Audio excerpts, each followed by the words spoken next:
This is Gifty Etc. from www.giftyetc.com. I talk to you about planners and productivity all the time, but today I wanted to talk to you about how I process my receipts.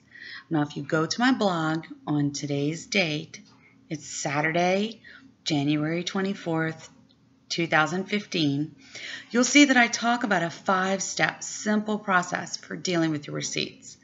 But on the video, I just wanted to show you a couple things, like an in-depth look at the tools that I use, as well as just sort of go through the process of how do I know if this receipt is a keeper or not. So here you'll see I have a pretty simple wallet. I don't keep my money or my real credit cards in this wallet. I use it only for coupons and receipts, gift cards, store cards, that sort of thing.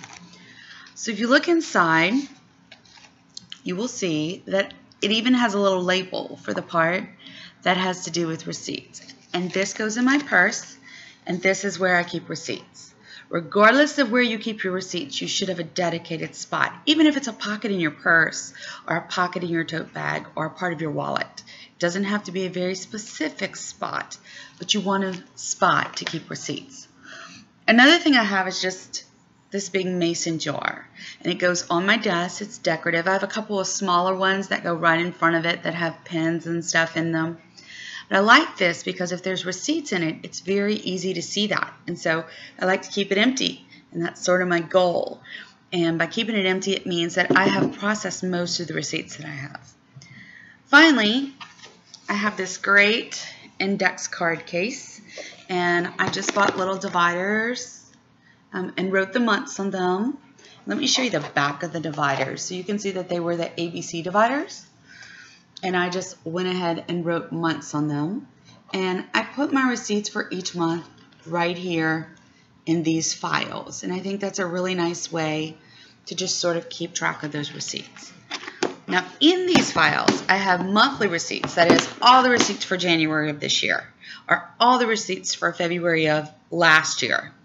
And then I have long-term receipts. And so I deal with long-term receipts a little differently in that things that I just need to keep go behind the long-term receipt part of this box that I keep. And things that are for tax purposes go into my tax file for the year. But let's talk about receipts that you're not keeping for a business or taxes. Just every day, what do you do when you get a receipt? So let me show you an example of some of the receipts that I keep and some of the receipts that I don't. So every time we get gas, we don't keep the receipt. It's not tax deductible.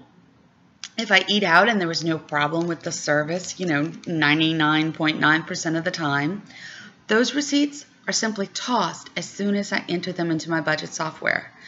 I'm never going to go back and ask someone to refund me the amount. I don't need it for taxes. It's not a particularly expensive purchase, and therefore those things get thrown away. So here is an example. Here's a receipt from a burger place, and I'm just going to toss this receipt. We ate at the burger place. I've entered it into my budget software, so I know how much I spent on eating out this month. I don't need it. It's trash. There are receipts that I keep every single time. So one of my criteria for keeping receipts is medical receipts. Generally, I don't meet my deductibles, or I do meet my deductibles, but so easily that I don't need these little receipts. But I do keep them just in case there's any question about medicals. Another set of receipts that I keep every time are receipts, and you'll see this is a large number receipt. It was for almost $200 for a weekly or almost weekly shopping trip.